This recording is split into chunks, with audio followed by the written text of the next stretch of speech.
Buenos días, tardes, noches, bienvenidos a esto que hemos dado en llamar Mandarina TV. Antes de empezar, les quiero recordar que por favor se suscriban al canal, le dejen el like y dejen algún comentario que para nosotros es muy útil porque nos hace subir el ratio de visualizaciones. Me gusta cómo pasan los autos por el libro. Les quiero presentar a mi amigo Juani Jofré, que ha venido a acompañarme hoy. ¿Qué haces, Juani? Aquí estoy, amiguito. Muchas gracias por la invitación. No, Aquí a vos, estoy. loco, a vos por Ahora estar sí, acá. no Sí, soy un holograma. es verdad, lo he invitado un par de veces. Nada, siempre está. Es un tipo ocupado, un tipo complicado. Dice que vive lejos. Soy un tipo afincado. Me Afincado. encanta vivir en San Carlos y me da mucha pena la gente que no puede vivir ¿En San Carlos? tan bellamente como vivimos Te da- nosotros en San Carlos. Me da pena. No, Lástima a nadie, decía Maradona. Bueno, sí. entonces me dan pena. No, la nostalgia por el terruño. De eso vamos a hablar un poco hoy. Porque no tengo nostalgia si estoy ahí. No, pero el que Sí, extraña la tierra, sí, porque en el fondo extrañas la tierra si no estás, digamos. absolutamente. Claro, no, a mí no me pasa. Yo soy un nómade. No, Me gusta el movimiento. No me gusta donde a vivo, mí el aparte. movimiento, pero lento, así como lo nuestro. No, Los sancarlinos ahí, despacito. yo tengo la subjetividad cruzada por el neoliberalismo, porque me gusta la aceleración, la velocidad. No el vértigo de la vida, digamos, sino el vivir acelerado me parece. Mi acompañante de ahora en el auto, por ejemplo, Sí. incluso cuando veníamos hablando de estos temas, me hizo, ¿viste la canción esta de la felicidad? La Sí. felicidad. Bueno, me dijo la velocidad, Sí. por los temas que vamos a hablar y Y la cuestión de la velocidad. de la aceleración del capital vamos a hablar. Tal cual. Y cómo se piensa para adelante el capital. Me trajo este libro, el Juani. ¿Escribiste un libro, loco? Escribí un libro, junté todas mis pasiones en un librito chiquito. Crónicas mundiales, ya. Sí. Y plantaste un árbol y tenés hijos. Los arbolitos, el hijo anda por ahí y Sí. los arbolitos, ahora voy para ver si he plantado un montón de arbolitos, ninguno ha logrado sobrevivir. ¿Hijos cuántos tenés? Uno. Uno solo. Yo tengo Sí. 4 hijos, creo que alguna vez he plantado un árbol, no he escrito tesis, Claro, esa no has no publicado. he publicado un libro. Claro, No he publicado un libro. Estas son las crónicas que fui escribiendo durante el Mundial. Ajá. Y como salimos campeones, después, bueno, Sí, un montón y un listo, éxito. lo tengo. Bueno, no sé si un éxito, pero para mí es una cosa hermosa. Me ha permitido ir a la escuela, jugar a la pelota con los niños y Sí. hablar de literatura, de fútbol.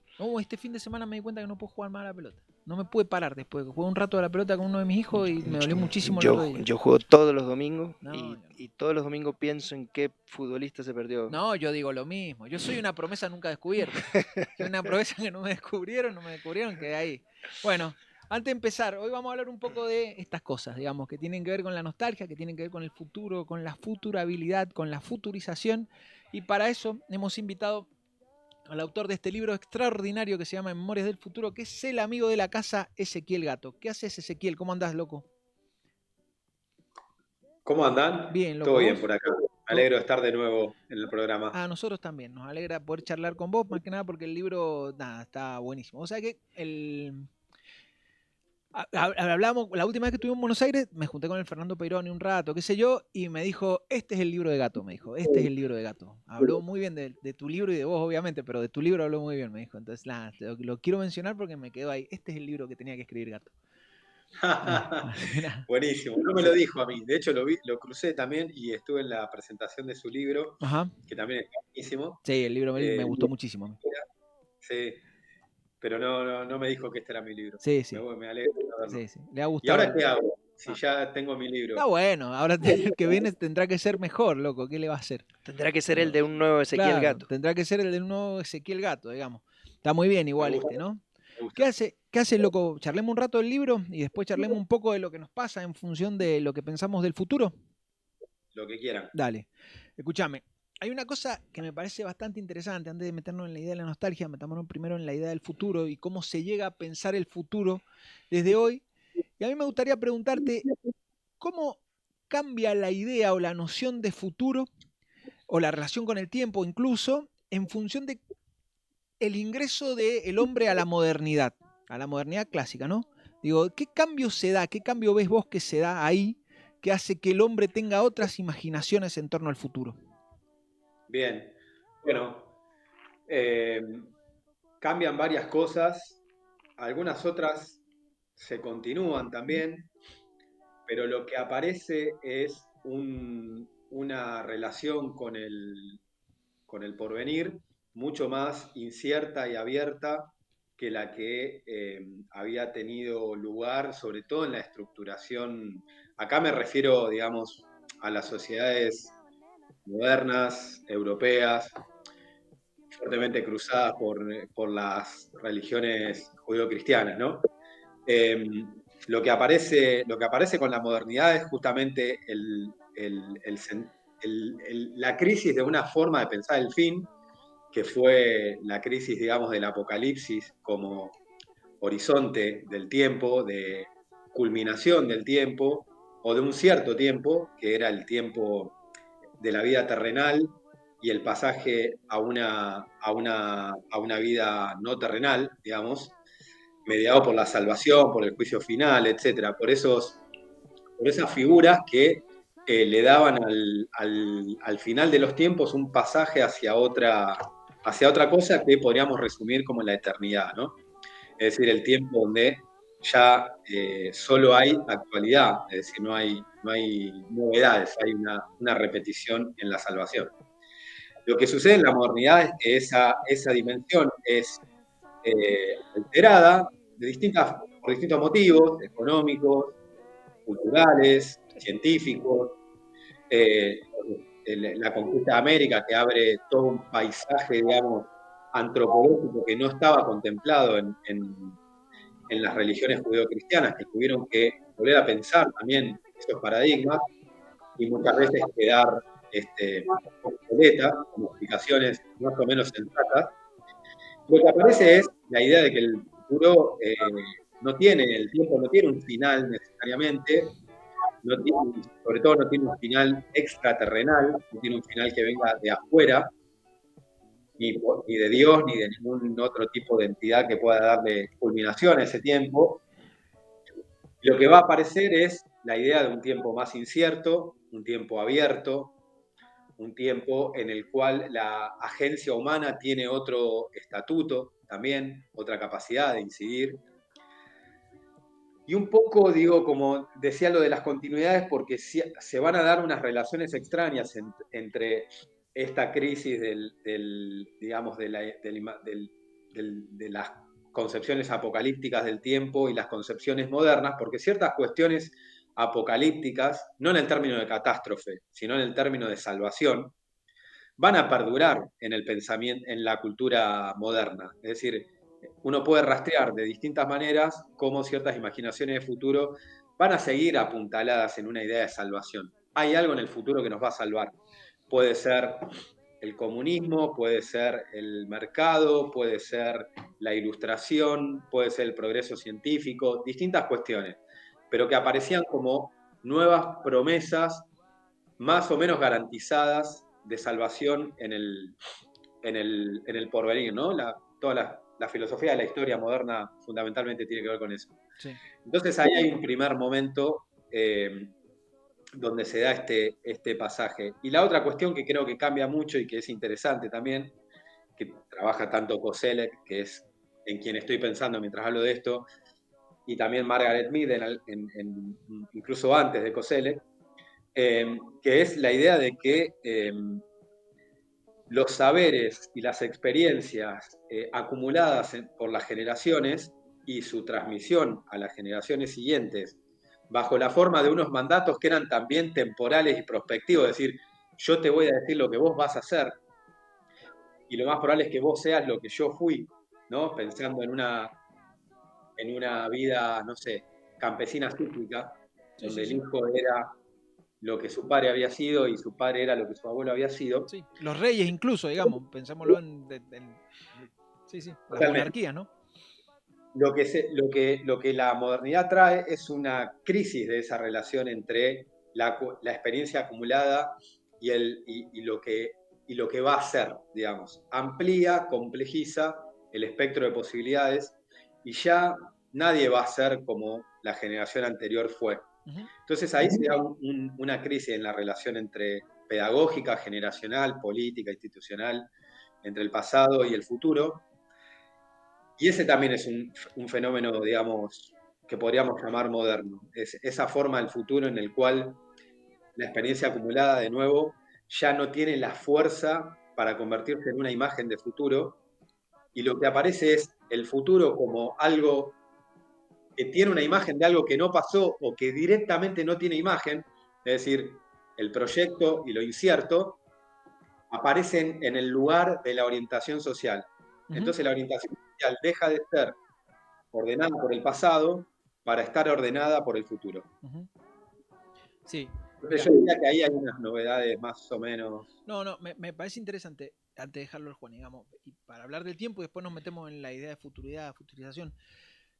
A mí me queda la sensación de que en ese tiempo mítico lo que se daba era un corte entre tiempos, vamos a decir así. La vida ocupaba un tipo de temporalidad y la muerte ocupaba otro tipo de temporalidad que tenía que ver con la trascendencia, con el fin del mundo, con el apocalipsis, digamos. Había muchas formas para eso, pero sí estaban como muy claros los pasos, estaba como muy rígido el sistema y estaban muy claros los pasos de la juventud a la adultez, de la vida a la muerte y la muerte con otro tipo de significación que construía tipo de ritualizaciones, tipo de símbolos, tipo de signos, digamos. Y justamente Ajá. cuando se rompen esa idea de signos fijos, de símbolos fijos, de verdades fijas, de cosas estancas, es cuando se empieza a acelerar la idea del futuro, digamos, cuando se empiezan a acelerar todas las ideas, no solo la idea del futuro. Pero el problema que trae esto, y esto me interesa que pensemos, que nos ayude a pensar vos, digamos, es que el futuro que se propone, digamos, la forma de imaginar el futuro que se propone con este tiempo que parece que no tiene fin, es justamente que puede imaginarse la vida también como infinita. ¿Se entiende? Digo, entonces, Ajá. aparece, por ejemplo, no sé, se me ocurren las ideas de salud pública y proponen a partir de la ciencia que la vida puede durar más de lo que duraba. Y hoy estamos medio como enfrascados en esa discusión donde parece que, digo, se dice, ¿no? Muy a menudo hoy, que el hombre que va a vivir 1000 años ya nació, ¿no? Eso me imagino que lo he escuchado porque lo hemos escuchado todo, digamos, que digo, que la vida puede ser extendida por el capital mucho más allá de lo que la conocemos hoy, digamos. ¿Qué tipo de relación hay en la imaginación del futuro, en el capital y en esta forma de percibir la vida sin un paso del hombre de un lugar a otro, digamos? Buenísima la pregunta, me encanta. Eh, lo primero que diría, me parece buenísimo lo que decís de, digamos, los pensamientos del fin como pensamientos del corte, o sea, del Claro, corte entre la vida y la muerte, sí. o una vida terrenal y una vida no terrenal, y cómo eso, yo no estoy tan seguro de que ese corte haya dejado de existir y de operar, digamos, creo que al contrario, creo que existe y opera, pero la duración de la vida expande, digamos, obviamente el tiempo de experiencia y eso es capaz de reacomodar muchas formas del pronóstico y muchas formas de, incluso de aquello que se puede aprender, porque si nosotros viviésemos 15 minutos, tendríamos cierta noción del mundo y tenemos la noción del mundo que tenemos porque vivimos aproximadamente, con toda la furia, 85 años Sí, como expectativa de vida. sí. Eh, y probablemente si viviésemos, si nuestra capacidad biológica fuese de 150 años, también las posibilidades, digamos, el aprendizaje del mundo va en función del tiempo de existencia, lo cual no quiere decir que la muerte no deje de ser significativa como horizonte de sentido, porque en definitiva lo que estaríamos haciendo es ampliar la vida, no negar la muerte, ¿no? Entonces, ahí lo que plantearía es eso, como me parece interesante pensar qué va pasando a partir de, culturalmente y socialmente, a partir de la idea de que los seres humanos podemos vivir más de lo que vivimos hasta ahora. Y ahí aparece para mí una cosa más que tiene más que ver con vos hablabas antes de la aceleración del capital, que tiene más que ver con la aceleración del capital, que a mí, en mi impresión, pareciera que puede darse una especie de lucha de clases, una lucha de clases alrededor de la muerte, ¿no? Es decir, siempre ha sido así, Sí, la lucha de clases siempre es quién va a morir primero sí, y sí. cuáles son las condiciones, Sí. Claro, ¿cuándo o son las quién, condiciones y después quién va a morir primero? Sí, claro, a quién se le va a dificultar la reproducción, claro, digamos. claro. Aquí estaríamos en una especie de nueva fase de eso que es quiénes van a poder expandir su vida y su reproducción biológica y su salud celular, y quienes quedarán relegados en ese camino en función de las posibilidades de acceso a esas biotecnologías, ¿no? Como veo ahí un escenario un poco de élites ligadas a la ampliación de la duración biológica. Y a la vez, eso por un lado, respecto a lo que decías. Y lo otro que pensaba cuando dijiste lo del corte, que me parece muy preciso, es que también estamos viviendo en un momento donde ciertas nociones de corte absoluto han perdido fuerza explicativa.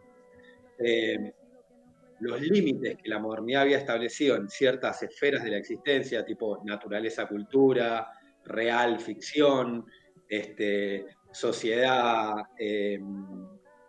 no sociedad, digamos, civilización-barbarie, bla, bla, vida-muerte, parecieran ser límites, fronteras que están un poco en discusión. No digo que no operen, pero me parece que están un poco en discusión. Y ahí aparecen como nociones más transicionales de la existencia, a mi entender. El poshumanismo, sobre todo pienso, o el pensamiento ecológico y ambiental, y la ecología política, como que te ofrece elementos para pensar modos más transicionales de la existencia. O sea, no tan claramente establecido entre vida y muerte. Por ejemplo, es muy difícil establecer dónde empieza la vida, cómo han sido, qué relación hay entre los organismos, entre los organismos vivos y sus formas previas, si acaso no hay ciertas formas mineralizadas que ya se podrían considerar vivas. Bueno, hay una serie de discusiones que a mí me interesa pensar eso de lo transicional, como una forma también de pensar el tiempo, que no es tanto por cortes absolutos, sino por formas transicionales muy complejas, incluso, digamos, en varios niveles o dimensiones, que hace más difícil. O bueno, cambia la estructura del tiempo. Y de esa forma, también para mí cambia la manera de nombrar, experimentar, vincularnos con eso que llamábamos futuro. Sí, métele. Si querés, tranquilo. Tengo cosas para preguntar, pero. Dale. Yo, sobre todo, aprovechando, digamos, que estás acá, sobre todo porque nosotros estuvimos, ya hace rato, llevamos, no sé, como 2 horas, entre nosotros hablando de tu libro, de tus escritos, de estas ideas. Entonces, aprovechándote, yo, bueno, y recién hablábamos, yo vivo de un pueblito, vengo de un pueblito, de hecho nunca quiero venir a la ciudad. Yo le había pedido al Juan, siempre que me invita, le digo, pero puedo salir virtual desde mi casa. Porque no quiero venir a la ciudad. Me encanta vivir donde vivo. Y, y eso me cruza todo lo que pienso, todo lo que leo, todo lo que escucho.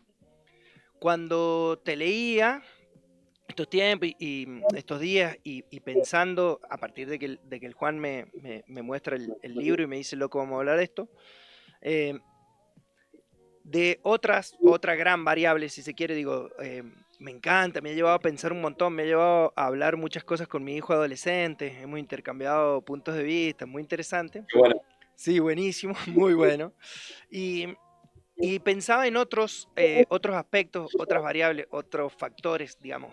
Ahora, me parece que un poco lo mencionaste. Yo lo pensé así, te voy a decir, digo, ¿qué otros espacios, qué otros aspectos, además del tiempo, está con ganas de conquistar, vamos a decir, o está con ganas de colonizar, o está que ya lo coloniza, o quizá ya lo colonizó y nadie lo escribió, o nadie lo escribió así? El capital financiero, ¿está bien? ¿Hambre de qué le queda? Digo, al tiempo, listo. Definitivamente, y me parece que está buenísimo, todas las cosas que por ahí hemos podido o he podido leer, está buenísimo. Pensaba en el espacio, y ahora me parece que vos dijiste, digo, esto de cuando uno cruza las lógicas por ahí ecológicas, o gente que está pensando en el espacio, en la tierra, en el ambiente, digo, me parece que ahí atraviesa otra dimensión como el espacio, y pensaba, por ejemplo, en los vínculos o en el conocimiento, ¿no? Como otros espacios que quizás son retentadores de conquistar, y por ahí sobre todo pensaba decir, bueno, quizás nos quedan esos lugarcitos para el desde donde podemos nosotros dar una luchita, una batalla, si es que podemos, ya la perdimos, no la perdimos. Pero bueno, estaba pensando, anotando justamente esto cuando vos dijiste lo de la ecología, lo de estos otros movimientos para pensarlo de un modo más transicional. ¿Y por qué te digo lo de mi Ajá, pueblo? Porque yo tengo muchas veces la sensación que muchas de las cosas que leo em, son pensamientos muy desde la ciudad. ajá. Incluso, por ejemplo, hay cosas de la modernidad que por ahí a veces decimos ha desaparecido. Y la verdad que en mi pueblo está intacto. Digamos. Entonces, hay muchas cosas que... Y no es porque no tengamos virtualidad, o bueno, sí hay, pero abro la puerta de mi casa, yo y cualquiera de mis vecinos, digamos, y yo no tengo la velocidad o las cosas. Tengo una montaña, tengo un río a 200 metros, tengo una calle de tierra, tengo un vecino con el que, compadre, ¿cómo andas? Bien. Digo, hay cierta velocidad en el pueblo que te baja, creo, o te baja la velocidad, no sé, Sí, bueno, puede sí, te ser. baja la velocidad, que tengo la sensación de que a veces estos fenómenos que está buenísimo que los vamos estudiando y qué sé yo, no sé si lo veo tanto en el pueblo, digamos. Ajá, Es una pregunta y una intriga, una invitación a visitar el pueblo y a pensarlo, qué sé yo, más pueblerinamente o no sé. Puede ser. me Em, encanta. pero bueno, pensaba en esas otras variables también, ¿no? Digo, me encantó la forma en la que has atravesado el tiempo, sobre todo, digo, con el futuro y un montón de cosas que nos has dejado para las aulas, para charlas con adolescentes. Digo, tiene una riqueza esta Yo charla para esa charla cuando quiera. Me encanta hablar con adolescentes. Me intrigan extraordinaria. mucho. Y bueno, se me pasaban también por la cabeza esto de decir, che, no sé, lo del espacio, ¿qué? Lo de los vínculos, pensaba, ¿no? El miércoles ya nos lo conquistó el capitán financiero, ya nos vinculamos solo como ellos quieren. Un poco lo del... Se me fue el Agustín, que estuviste en el programa. Ay, no me acuerdo. Agustín Jamás Valle, tan, el Agustín Berti. Valle, jamás tan Ah, el cerca, Agustín ¿no? Valle, El sí, libro sí, sí. Jamás tan cerca. Sí, sí. Digo, él mete la cuestión como de los vínculos. Sí, Entonces sí, digo, sí. pucha, bueno, no sé, se me ocurrían otras cosas para cruzarlo justo con lo del Estaba futuro. pensando en el Agustín Salomón, que también. Sí, claro. No, Dale vos. yo, Dale, dale, dale. dale. Yo no, yo tengo para decir que a mí me parece que incluso en el pueblo la transformación del tiempo es inevitable por más de que la aceleración del ritmo de vida sea más lenta, digamos, pero hay cosas que son insustanciales. Por ejemplo, digo, a mí me gusta pensar, vos trabajás en un instituto de formación superior y los institutos de formación superior responden, me parece a mí, al esquema de economía financiera, digamos, porque en realidad los institutos de formación superior, los institutos de formación docente en general, están pensados solamente en función de insertar docentes en el marco del endeudamiento individual de los seres humanos, digamos, porque los institutos se piensan en la caída del modelo, en la caída del modelo industrial, se piensan como una forma de extender el plazo de ingreso de mano de obra a la docencia, porque, bueno, porque el embudo se había achicado. Digo, me parece que esas cosas pasan en los pueblitos, en los pueblazos y en los pueblotes, digamos. Me parece que pasa que la formación continua nos atraviesa, me parece que pasa que la deuda o el crédito nos atraviesa incluso en Eso los lugares seguro. más chicos, digamos, que es una cosa, y me parece que ahí cambia la relación de los cuerpos con el tiempo, por más de que tengamos el río a 200 metros o no sé, o la montaña, digamos, no sé, me queda esa Sí, sensación. sí, yo ahí Lo voy a pelear empiezo por, enseguida igual. No, no, empiezo sí, por obvio, sí, está para eso. ¿eh? Que lo Que- voy a pelear enseguida, sí, sí. digo por eso, pero... Sí, no, perfecto. Yo voy a pelear a los dos, así que va a Qué estar bueno porque lindo. va a ser como Perfecto, dale, Total no dale. nos vamos a pegar en Estamos serio, lejos, digamos, no sí, nos podemos... estamos lejos. Lo primero que diría respecto a lo que mencionabas del libro, esto de, bueno, que el libro obviamente pareciera No, tener como eje el futuro, eh, pero yo creo que yo creo que el punto del libro es más el problema de lo posible y de la posibilidad que estrictamente hablando del futuro, porque en realidad parte de lo que a mí me interesa pensar es qué es una posibilidad y bien más heideggeriano, no estoy en sí, sí. mi momento más heideggeriano, eh, pero que no es exactamente cómo imaginar el futuro, que no es exactamente qué hacer, sino interrogar lo posible e interrogar dentro de lo posible cómo el capital financiero induce y gobierna lo posible. Entonces, diría eso primero respecto como el tema general del libro que es medio retrospectivo, es decir, después de haberlo terminado y de ordenar los ensayos, medio que un poco concluí que mi problema teórico político era el de la posibilidad. Respecto a eso, o sea, yo creo que el libro tiene varios momentos donde se piensa el capital financiero desde esa perspectiva, digamos, la perspectiva de un dispositivo, una forma, una lógica de gobierno de lo posible.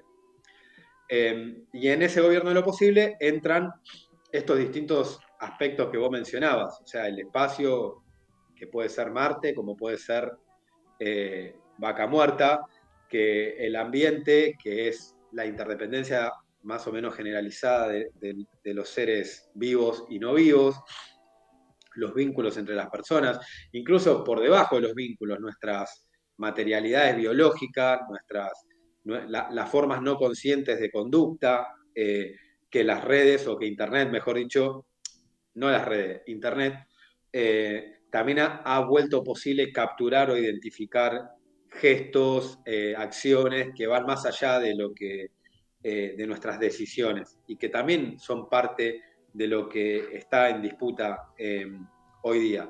Y vos hablabas del conocimiento y obviamente lo primero que pensé fue la inteligencia artificial como una tecnología que busca, digamos, construir una cognición maquínica que por momentos pueda, no sé, en un momento, ayer hablaba con unos amigos, yo creo que más que la IA en este nivel, más que ahorrar trabajo, que es lo que suele decir, ahorra tiempo, porque en realidad no es que se van a hacer menos trabajos, sino que se van a hacer más trabajo en menos tiempo. Totalmente. La diferencia me parece sustancial, o sea, y que va a explicar por qué vamos a tener ciertos trabajos y vamos a trabajar más. Claro.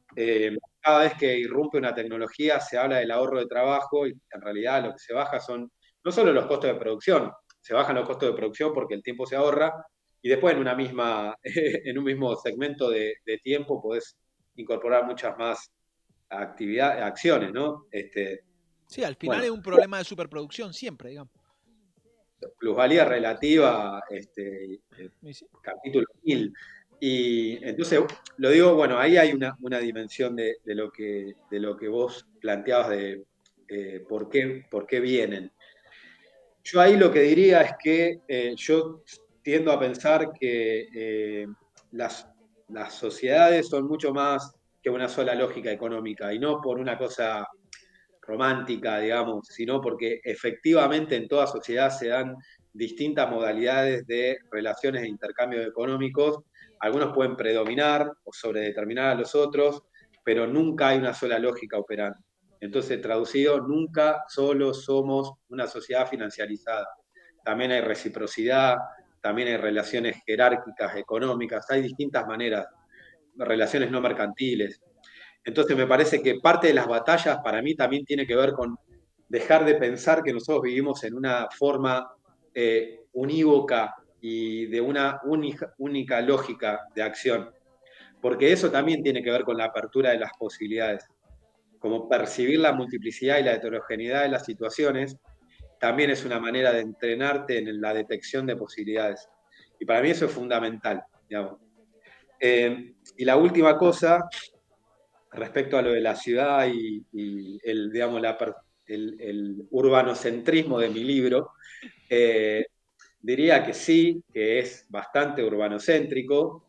Eh, Quizá la única parte donde parezco ser un poco menos urbanocéntrico es en el último ensayo, el que está dedicado al desierto, pero que a la vez tiene una mirada, digamos, desde la ciudad. Ahí lo único que solo para pelear, en este caso creo que me voy a reportar en Juan, pero yo no sé cuánto hace necesito un dato para esto. ¿Cuánto hace que vivís ahí? Siempre. Siempre. Ah, No, desde no, siempre, bueno. no. Viví 6 años, estudié en la ciudad de San Luis. Que Después es más o menos lo mismo. Igual. la- Tampoco- es el tipo de ciudad que aguanto. Que a Bien. los 5 No, minutos ya estoy iba a afuera. hacer un planteo respecto a que yo creo que, creo no, está medido que los procesos de abandono de las ciudades en la última década, te diría, y desde la pandemia más todavía, es notable. O sea, yo voy mucho a la comarca andina, Lago Puelo tenía 10.000 habitantes en el 2010 y ahora tiene creo que 22. Y eso lo podés ver en todos lados, la verdad. Córdoba lo mismo, supongo que Mendoza debe haber pasado lo mismo, en las periferias, las suburbanizaciones de las ciudades tipo Rosario, Córdoba, eh, como que hay un proceso de abandono de la ciudad o de intento de abandono de la ciudad que es indiscutible y que creo que de prosperar va a seguir cambiando las relaciones urbanas y políticas y económicas, pero a la vez muchas veces tiene que ver con y gracias a fenómenos profundamente modernos como pueden ser el auto, la electricidad e Internet, digamos. Nadie se va a un pueblo ahora si no tiene esas tres, salvo casos muy Sí, particulares, sí, sí, pero sí. no sé, he estado en el medio de Puyén, donde no hay nada, pero hay Internet, y bueno, si hay Internet, Ya, hay ya muchas te... cosas. Entonces diría que no es tanto, me parece que la neoruralidad en este sentido no es tanto un rechazo de la modernidad, sino un rechazo de la ciudad, Ujú. digamos, que no es lo mismo, y que me parece que las otras condiciones que han sido posibles por lo urbano, la electricidad, el automóvil, las tecnologías digitales, bueno, ahora por las movilidades que permiten, se vuelven condición de posibilidad para abandonar las ciudades. Sí. Eh, entonces, lo vería más en esos términos. Y a la vez sí, como decía antes de esto de que no hay ninguna, yo soy de la idea de que no hay ninguna situación regida por una única lógica, vale lo mismo para esto, ¿no? O sea, no hay una única velocidad social. Hay procesos de aceleración social e incluso para que algunas cosas se aceleren, otras tienen que ir más lento. Eh, o algunas para poder cambiar muchísimas, otras no tienen que cambiar. Y en esto diría lo mismo, que en un pueblo uno puede ver distintas temporalidades, podés ver internet, pero también podés ver el ritmo lento del conservadurismo familiar, que a lo mejor tiene más que ver o ya era identificable en otra época histórica, o podés ver, no sé, el otro día hablábamos con Agus Valle, Ajá. justamente, Agus Valle me decía, vos podés pensar una situación histórica en función de qué lugar tiene los niños en la calle. Si no hay niños en la calle, o de qué manera están en la calle, te da la clave de un momento, ¿no? Me pareció linda la idea, no sé si la compraría completa, pero sí me pareció que es verdad, si no hay niños jugando en la calle de cierta manera, te está hablando de una forma social. No sé, el otro día veía unos estudios en Estados Unidos. En Estados Unidos, para que alguien secuestre a un niño en la calle, el promedio, tienen que pasar 750 millones de años. O Ujú. sea, por la cantidad de niños que hay y la tasa de secuestro infantil, da que un niño tiene que estar 750 millones de años parado en una esquina para que alguien se lo lleve. Y sin embargo, toda la cultura norteamericana y el policiamiento está construido sobre el temor al secuestro de niños. Sí. Entonces, me parecía muy interesante ver cómo se van construyendo. Bueno, esta es una deriva. Lo que digo respecto a eso es que de nuevo, volver a pensar esas velocidades múltiples, esos ritmos múltiples que tienen la vida social, para mí es clave. Entonces, hay sin dudas que la vida en una ciudad más pequeña tiene otros ritmos y a lo mejor abre otras posibilidades.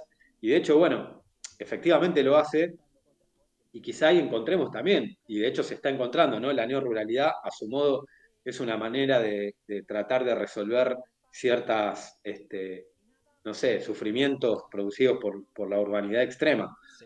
Entonces, bueno, de nuevo, como toda situación es polirrítmica, digamos, tratar de ver eso, identificarlo y ver para qué nos sirve, para qué nos puede servir, qué hay que Me, mutear, qué hay me voy a que... quedar con lo polirrítmico, pero voy a seguir peleándome, digamos, porque nada, me interesa la discusión. Viste que tercié, empecé Sí, apoyándome en vos y sí, terminé sí, sí, terciando. sí, Tienen no, razón los dos. no, no. Voy a No seguirle hay firme a la pelea. discusión. No, no, escúchame, mira. Primero, vos esto que decís que es la neoruralidad, digamos, yo entiendo, por lo menos en Mendoza, que es lo que yo puedo ver, digamos, que la gente Me parece, no tengo números para esto, no lo he visto, digamos, me acuerdo del plan de ordenamiento territorial y nada más, pero a mí me queda la sensación de que hay algunas clases sociales que se trasladan a los sectores rurales y hay otras clases sociales que prefieren trasladarse al centro, voy a decir esto, Claramente. y conurbanizan. Sí, sí. De hecho, lo que hoy es neoruralidad en Mendoza son una cantidad de barrios privados en Luján tremendo, digamos. Pero te está olvidando de los que no, de los que decidimos quedarnos. No, está bien. Digo, Hablemos de los hay una clase social que quiere venirse a la ciudad. No, estoy. Y hay una clase social que decide irse a nuestros pueblos. Estoy. Yo lo que digo hay algunos que nos quedamos. Yo lo que digo es, no estoy tan seguro de que el número de los que deciden quedarse sea mayor al número de los que deciden venirse, aunque se vayan o se queden. Es mayor. No, es mayor el que se queda, obviamente, porque hay más gente quedándose. Pero no sé si deciden quedarse o solo pueden quedarse. Bueno. Pero bueno, más allá de eso. Tenemos investigación para el próximo año. Si no nos cierran todos los institutos de educación superior. Han cerrado todo ya. No, pero hay investigación claramente, digamos. Pero de todas maneras, lo que digo es, no es lo mismo un distrito de San Carlos, donde la gente me parece que... San Carlos es mi pueblo. San Carlos es su pueblo, que está a 80 kilómetros. 110 kilómetros me has hecho recorrer. Acá. Está muy bien. Bueno, no es tanto. Está a 110 kilómetros de la ciudad. Yo vivo en un pueblo que está a 50 kilómetros de acá, digamos, y bueno, nada, no pasa nada. Lo que digo es, me parece que hay una porción de la población que decide conurbanizarse y los que se van del centro, y a esto va mi pregunta, digamos, los que se van del centro se van, me queda la sensación a mí, por dos motivos que yo los ataría con un capítulo de tu libro, digamos. Uno, que tiene que ver estrictamente con el precio financiero de las tierras en la ciudad, que no es el mismo precio financiero que las tierras en el campo, digamos. Hay uno que es más barato, otro que es más caro. Las tierras urbanas son carísimas hoy, ¿no? Y acaba mi pregunta, digamos. Me queda la sensación, vos decís que el tiempo es polirrítmico, pero me queda la sensación de que todas las relaciones sociales, cada vez más, y esto está muy bien en el libro, digamos, creo que es el capítulo que más me ha gustado, todas las relaciones están mediadas por el dinero. Todas las relaciones están mercantilizadas, decís vos, que me parece interesante. A mí me gustaría que vos nos puedas explicar esta idea de que todas las relaciones, como el lenguaje media todas las relaciones, cómo se mediatizan todas esas relaciones a partir de un esquema estrictamente mercantil, siempre pensando, y lo citás también en el libro porque tenés una cita de Roig, a mí Roig me encanta, digamos, siempre pensando que las relaciones se construyen en función de tipos de jerarquizaciones sociales, ¿no? Sí, bueno, ahí digamos, la ampliación de la mercantilización de las relaciones sociales es tal vez otra manera de hablar de neoliberalismo. Y lo que yo digo ahí, supongo que capaz que hablas del hombre en el castillo, el texto ese, Sí. el de la... Bien, ahí...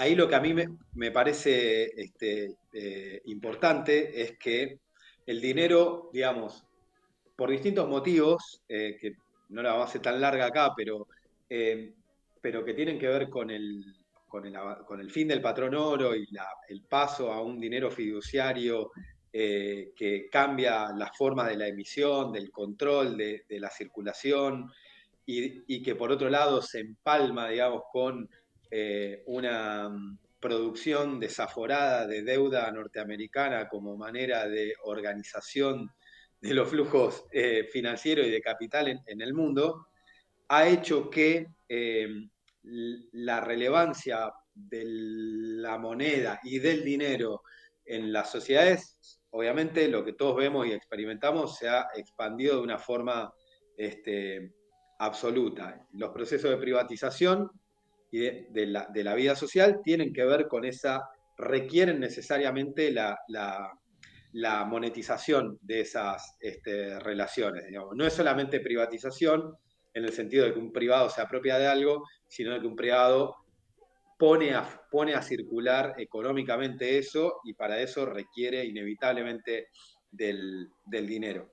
Y por otro lado, o en consonancia, las tecnologías, el desarrollo tecnológico en los últimos 30 años tiene en la organización del dinero digamos, un rasgo muy importante, muy característico. No es solamente la transmisión de información o la posibilidad de la comunicación o la posibilidad del control y la vigilancia, sino que también por las redes digitales circula el dinero.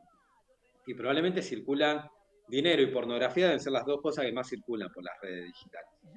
Y, y el dinero es fundamental en esa manera de circulación, porque esa manera también ha permitido su omnipresencia en las relaciones, su ubicuidad.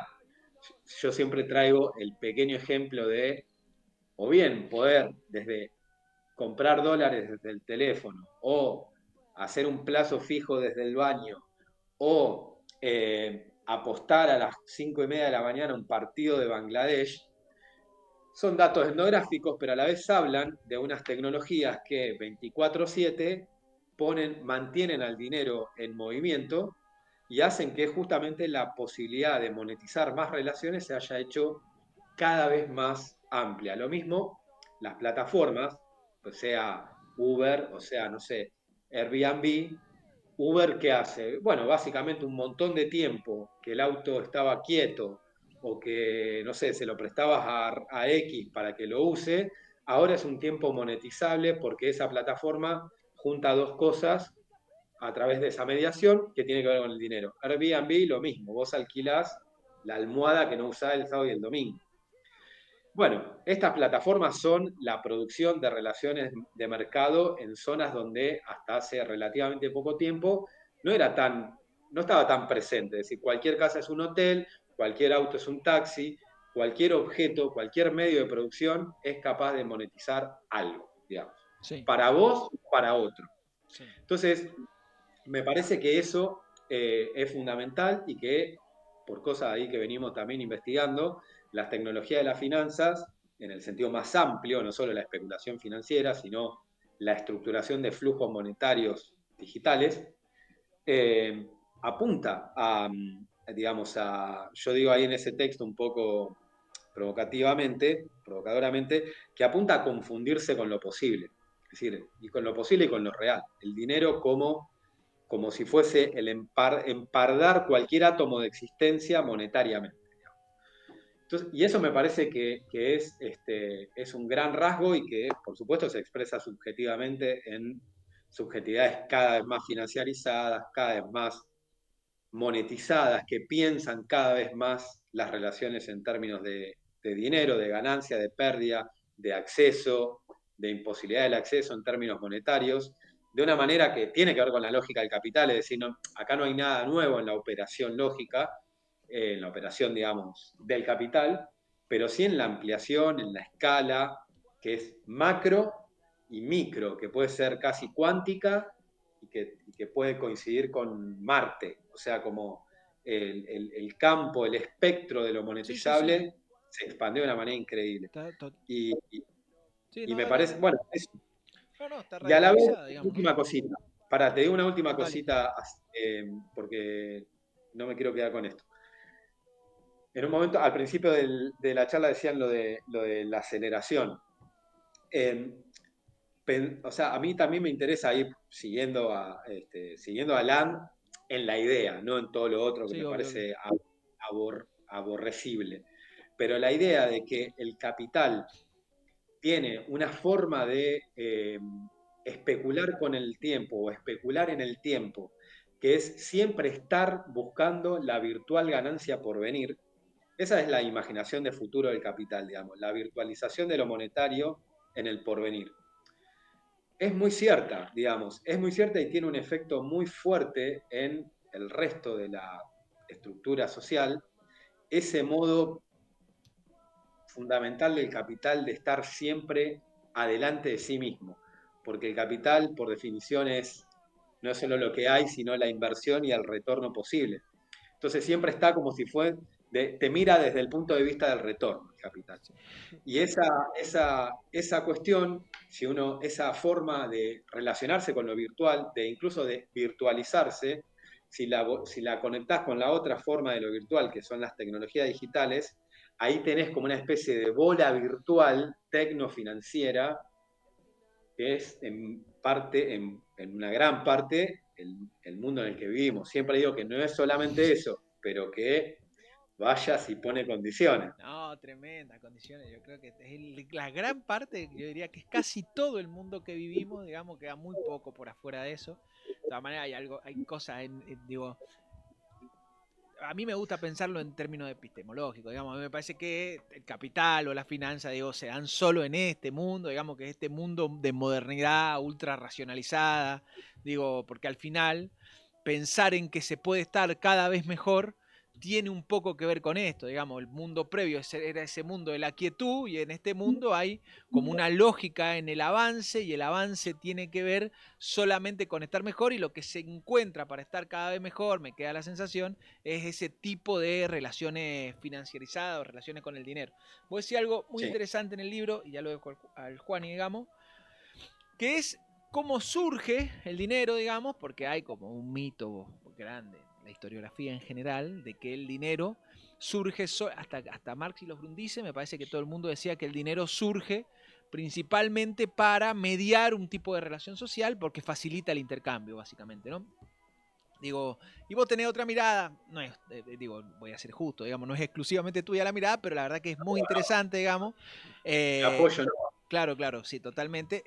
Pero está buenísimo igual y está muy bien explicado en el libro, que es cómo el dinero construye jerarquizaciones, tipos de relaciones sociales que van mucho más allá de la facilitación de un intercambio. Si eso nos pudiera más o menos tirar una mirada.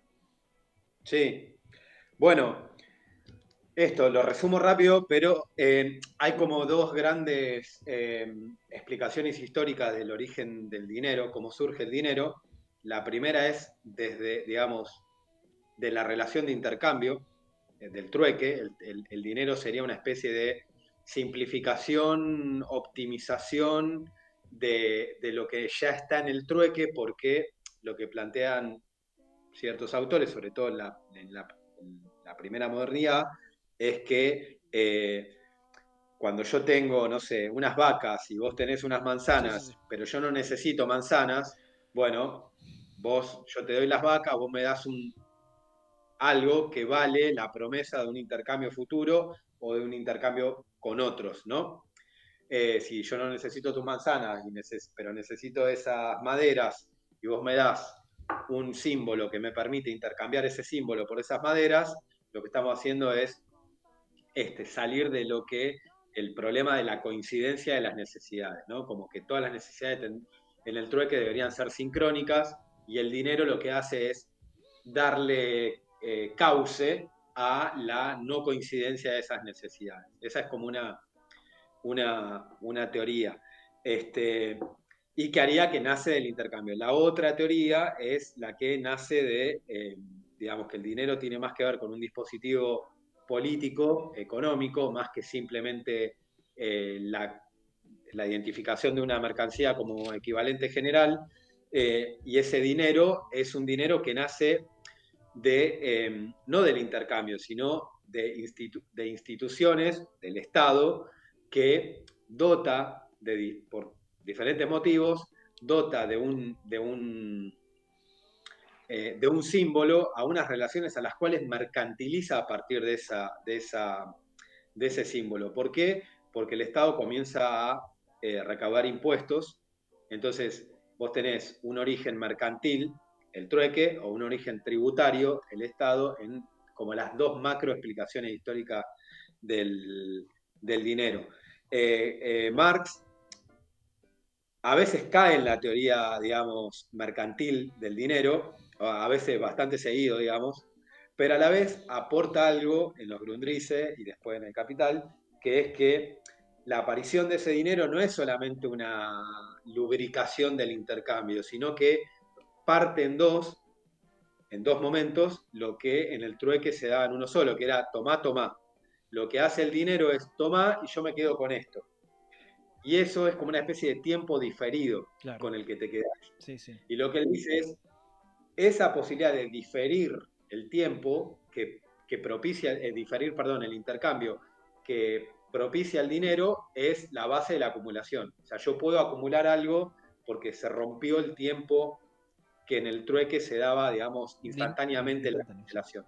Está muy bien. ¿No? Sí, sí, sí, perfecto. Eh, Entonces, bueno, ahí hay como después eso da para, a mí me encanta ese tema y justo ahora estoy investigando un autor argentino de principios del siglo XX que se llamó Silvio Gesell, Ajá, que es el padre de Carlos Gesell, el ajá, fundador de Villa Gesell, que fue un economista autodidacta alemán que vivió en Argentina muchos años y tiene una teoría del dinero muy interesante y que justamente trabaja un poco estas cuestiones de cómo, qué le hace al tiempo, a la temporalidad del dinero y cómo las distintas materialidades del dinero, y no solo el valor intrínseco en el sentido del oro, sino la agencia material del dinero, también promueve diferentes relaciones. Es decir, no es lo mismo si el dinero es un oro que es inoxidable y cuasi eterno, que si es un papel que se prende fuego o que si es incluso una cosa que se echa a perder. sí. Como cada una de esas formas de la duración material del dinero produce distintas relaciones. O si es Está digital, buenísimo. o ¿Cómo? si es digital. Exactamente, o si Claro. es digital. Y él tiene toda una propuesta monetaria de cómo convertir al dinero en algo que se eche a perder Ajá, para que, para que sea imposible acumular. Claro, que se ajá. mueva. Sí, sí, para que se mueva de manera permanente. Nada, de todas maneras, y lo dejo al Juan y que haga la última, porque vamos a terminar. De todas maneras, nada, solo pienso en Lazarato, que es así como nos conocimos, por lo menos yo. Digamos, solo pienso en el imperialismo del dólar, digamos. Pienso en la capacidad del dólar como posibilidad de sostener todos los tipos de relaciones a nivel internacional, digamos. En el fondo, en el lugar donde se sostiene el Estado norteamericano, ¿no? En la expansión de la necesidad del dólar, pienso esto, solo lo voy a alargar, digamos, pienso en el Kula y el Marcel Moss, digamos, y en esa necesidad de adquirir el Kula de las comunidades que había estudiado Malinowski, digamos, y pienso hoy en el dólar expandiéndose a nivel internacional como esas necesidades que se construyen en las comunidades, incluso dependientes, de tener dólares, sea como sea, para poder participar del intercambio a nivel internacional, de todo los tipos de relaciones, aunque esas relaciones los construyan a ellos mismos como subalternos, digamos, ¿no? Total, bueno, les recomiendo este libro ¿Cuál es? No se ve. Ahí sí. El de, dólar, no se ve nada, creo, no, no se ve nada, pero pero tenés. son Mariana Luzzi y Ariel Wilkis, un Ajá, libro que salió hace poquito que se llama El dólar, historia de una moneda argentina, manso, lo voy a buscar. que tiene justamente ese subtítulo contraintuitivo, pero que va un poco por ahí, Ajá, incluso, digamos, tira el dato que quizás ya lo saben, pero que después de Estados Unidos, Argentina es el país con más dólares en el mundo, sí, que es una locura si uno piensa en los estados petroleros, por sí, sí, ejemplo, sí, claro. eh, o no sé, en otras economías mucho más grandes que podrían haberse endeudado mucho más, bueno, es una locura. Sí, Nada, simplemente eso, sí, o sea, absolutamente ahí vos traes a Lazarato, porque aparte Lazarato dice, bueno, sin guerra no hay dólar, obviamente. posibilidad de imposición del dólar, no hay, claro, de imposición por la fuerza, no hay posibilidad de dólar, y cómo, digamos, el famoso monopolio de la fuerza legítima se combina con el monopolio de la moneda legítima, ¿no? Y que hacen falta las dos dimensiones para poder pensar la contemporaneidad.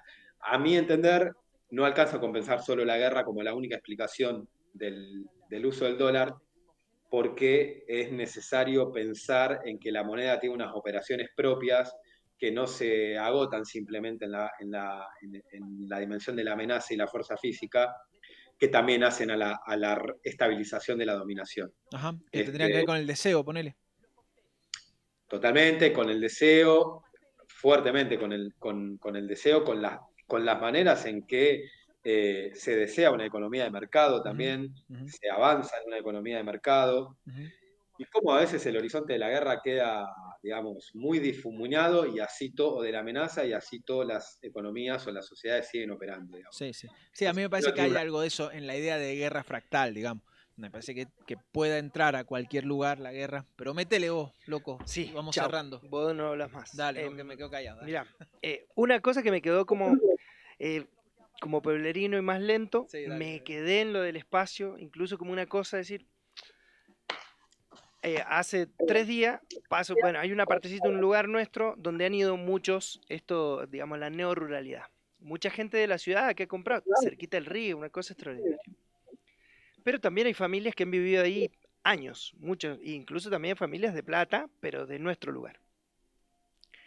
Y ahora, digamos, escuchándote, resignifico lo que vi el otro día. Me llamó la atención, pero no le puse nombre y tampoco me llamó un poquito la atención, lo abandoné ahí.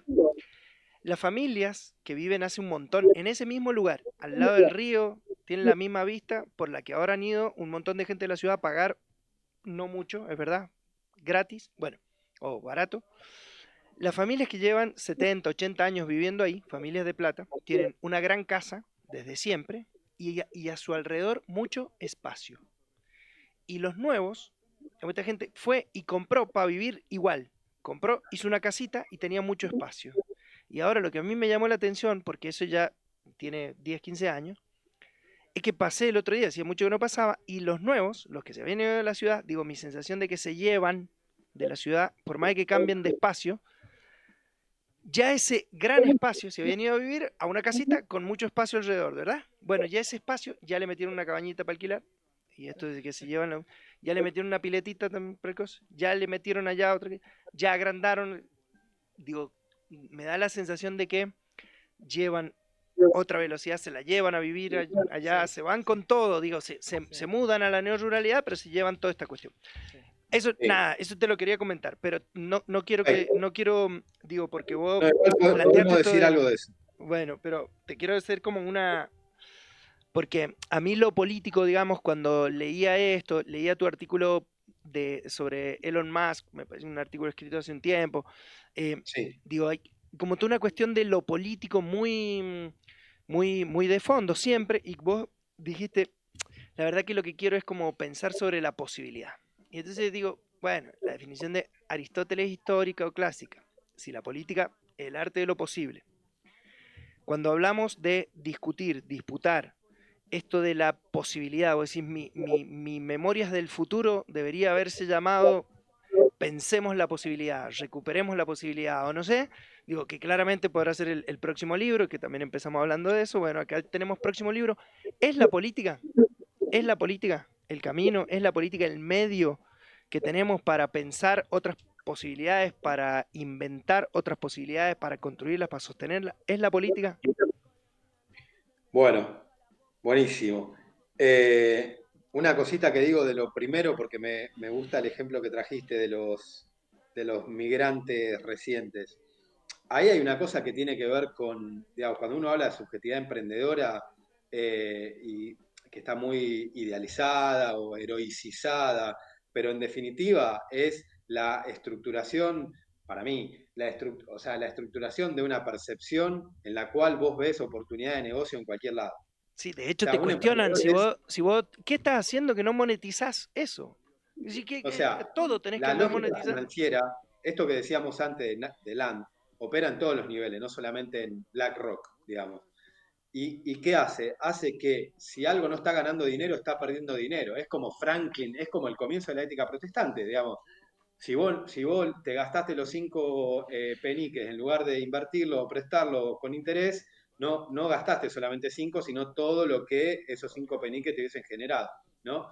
En esto a mí me parece pasa lo mismo y que, o sea, la sociedad argentina es particularmente sensible a estos temas, también porque las dinámicas de la crisis hacen que todos tengamos una gimnasia financiera mínima de algún tipo, es decir, algún cálculo que conciba que la economía va a estar peor, por lo tanto hay que protegerse. Y bueno, eso multiplicado por subjetividad emprendedora da Milei. O sea, Milei se explica en gran medida por esa combinación entre, digamos, aspectos endógenos de Argentina con la estructura de la lógica emprendedor y financiera global. Y es esto, ¿no? Si la almohada no me está dando guita, estoy perdiendo. Si no hago una cabaña, lo cual también obliga a pensar muchas cosas que son interesantes. Por ejemplo, uno suele irse de la ciudad para tener más silencio e intimidad, pero termina armando una cabaña que es lo menos silencio e intimidad que una cabaña. Entonces hay como una negociación de la propia intimidad en función del dinero, ver, no sé, se abre todo un camino ahí que me parece que está bueno de pensar esta relación entre como el devenir emprendedor de... Siempre pienso ahí, Groboco Patel, el Sí, sí. sojero, en algún momento yo estudiaba como imaginario de futuro en los agronegocios en Argentina, Sí. y él en un momento define a Latinoamérica como una superficie fotosintética privilegiada, ¿no? Hijo de puta, boludo. Sí, sí, No sí. se puede creer. Sí, sí. O sea, yo cuando lo leí, o sea, vi la entrevista en el que lo dice, dije, claro, o sea, este tipo no ve nada. Eso es lo que Este ven. tipo ve, Vos no la ve la ves. posibilidad del negocio, claro. Nosotros Él, no él la no ve el vemos. Amazonas, no ve la ciudad, no ve el No, arroyito, no ve sí, la sí. cancha de Central. Pero está Él ganando, ve ¿sí? una superficie que es capaz de recibir más luz y generar una ventaja. Y me pareció como una definición impresionante, digamos. Absolutamente. Muy bueno. Lo mismo que llamar hidrovía al río, ¿no? O sea, lo que vos ves es la posibilidad del negocio. Bueno, esto, o sea, el cabañero es la misma subjetividad, lo que pasa que con un volumen de capital más chiquito, pero, Sí, y quizá por motivaciones distintas, quiere tratar de no estar todo el tiempo perdiendo. Pero hay algo de la oportunidad de negocio que se ha diseminado socialmente. sí. Y yo creo que eso, el emprendedor en ese sentido, no la piba que abre el kiosco, sino todo es una oportunidad de negocio y hay que ver cómo la actualizo. Me parece que es un dato muy importante de lo que está pasando. Sí. Eso por un lado. Y termino con lo último, lo de la posibilidad. Y si la política es, yo creo que sí, aunque bueno, obviamente no para ponerme ñañoso y mañoso, pero habría que ver qué se entiende por política.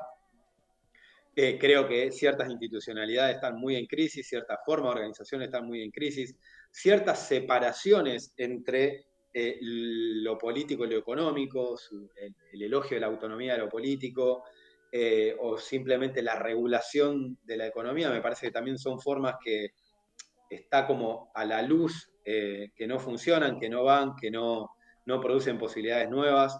¿Qué pienso yo? Pienso que tenemos, o sea, tenemos casi la obligación y el desafío y no sé qué más de pensar una nueva, digamos, eh, una nueva estrategia de organización político-económica, y que hay que inventar una nueva economía con lo que se pueda, pero que hay que avanzar en ese proceso porque lo electoral puede dar pueden ser apoyaturas, pero no alcanza, y con lo insurreccional tampoco alcanza, este, y me parece que hay formas de organización política que están recontra perimidas, por más que uno les reconozca, obviamente, les reconozca el valor, el coraje, la insistencia, y pararse donde hay que pararse, pero no alcanza.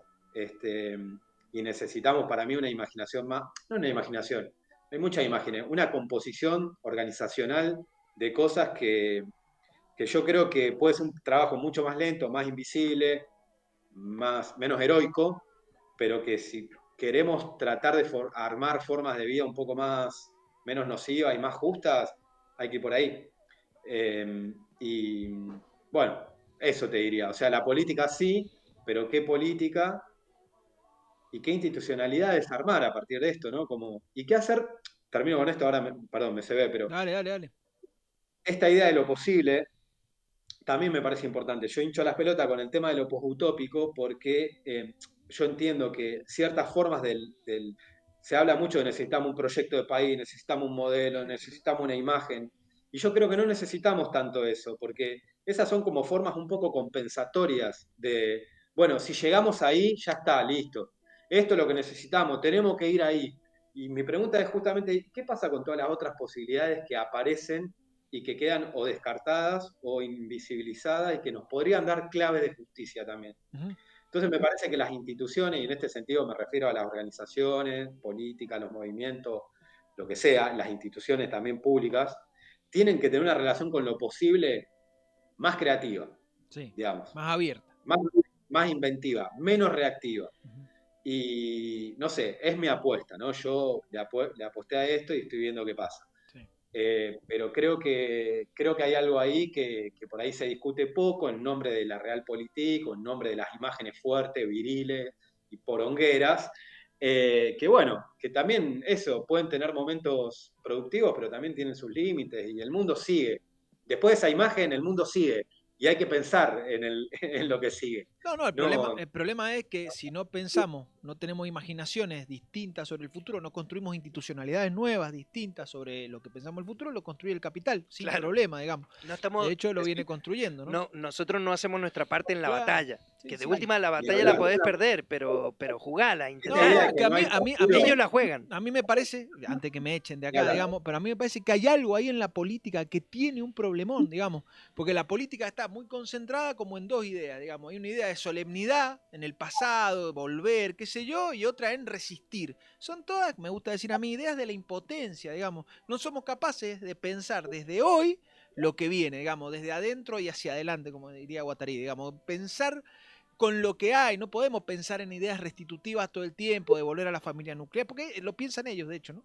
Digo, o de pensar que el capitalismo industrial, el trabajo fabril, qué sé yo, que son cosas que han dejado de pasar, digamos, y no tenemos ningún tipo de imaginación por afuera. Entonces, el que viene y propone economía financiera, apuesta, cada uno es su emprendedor, por lo menos pone el futuro hacia adelante, ¿no? Ese fue para mí el gran, o sea, está muy bien lo de volver y resistir, porque volver y resistir son dos formas de no cambiar, Claro. digamos. Una es Sí, reproducir totalmente, hechos totalmente. sucedidos y otra es evitar. Y creo que el gran problema, justamente, empezó a haber un enorme problema cuando la noción de cambio, con Cambiemos, etcétera, quedó del otro lado, digamos, y en lo que terminó fue en una intensificación de las lógicas privatizadoras y capitalistas, y pareciera que no cambiar es un valor, digamos. Y Totalmente. yo creo que lo que hay que aprender es, hay que cambiar la manera de cambiar, jugando Si un poco querés, con las claro. palabras. Y creo que eso cuesta mucho, la verdad que cuesta mucho en algo, y no es para ponerme quejoso, porque respeto mucho a los compañeros y a las compañeras que le meten en un montón de cosas, pero también creo que necesitamos como unas discusiones un poco más finas sobre qué quiere decir cambiar, cómo cambia lo que cambia, porque no son boludeces metafísicas, son los elementos que arman una estrategia. Voy a- voy Y me a- parece que falta una discusión ahí que sería muy interesante poder tener. Y hay muchas cosas también, hay muchas posibilidades abiertas y hay mucha, hay mucha inventiva social. Yo discrepo con la idea de que todo está muerto y no pasa nada y a nadie le importa nada, eso es falso. Uno viaja un montón y yo hablo con mucha gente y hay un montón de cosas, mucha gente apostándole a cosas. Quizás es simplemente lograr emplazar eso en algo que le dé todavía más potencia. sí. Yo creo que No sé. ellos lo hicieron, digo. Creo que el sector financiero con esos think tank, o no Sí, sé, sí. ¿no? Tanques escuchan a gente que está pensando y los van como, bueno, no importa, vengan. Y con cierta paciencia y dediquémonos a pensar, digo, y tienen una paciencia y le dan lugar al pensar y coincido. Yo creo que tenemos una riqueza extraordinaria, no hay forma de perder Sí, sí. esperanza. Che, gato, muchísimas gracias, loco. Gracias a ustedes. No, ha Por estado sumarse. buenísima la charla. Seguro nos volvemos a encontrar, Lo digamos, digo. porque vamos a seguir charlando. Sí, nos vamos a Dale, cruzar. dale, loco. Nos vemos la Espero próxima. por acá cuando anden. Dale, te mando un abrazo grande. Chao, Cuídense. chao, loco. Chao, Chao, chao. Gracias. Ezequiel, gustazo. Me quedaron varias cosas, digamos. Tenemos que cortar el Zoom, por eso cortamos, pero voy a decir esto. Primero, sí, hay una parte de la política, de lo social, que solo se piensa hoy en términos alegóricos.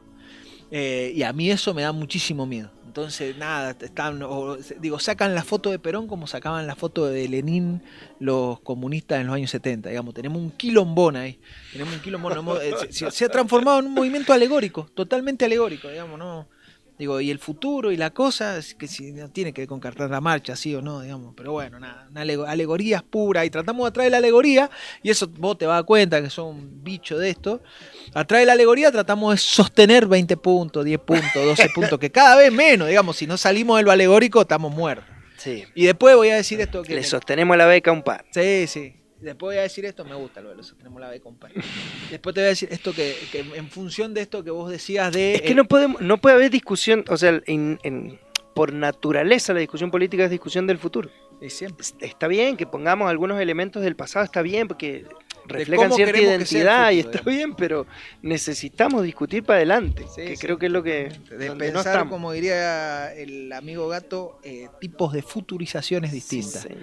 Bueno, loco, Ha sido un gustazo que esté Para mí acá. también, hermano. Me ha divertido mucho. Yo también. He aprendido mucho. Me he pasado muy bien. Bueno, a ver cuándo me invitás a San Carlos a comer algo, digamos, podría ser. Cuando usted No, quiera. es mentira. Que cuando ¿Quiere que nos vamos a ver? No, ahora no puedo, pero el fin de semana Día. sí puedo. El fin Bueno, de semana sí listo. puedo. El fin de ¿Qué semana le voy a espero? estar. ¿El sábado? Cuando usted me diga. Sábado al mediodía. Domingo. Creo que el domingo el cumpleaños de Correa. No sé si vamos a poder ir. No sé si nos va a invitar.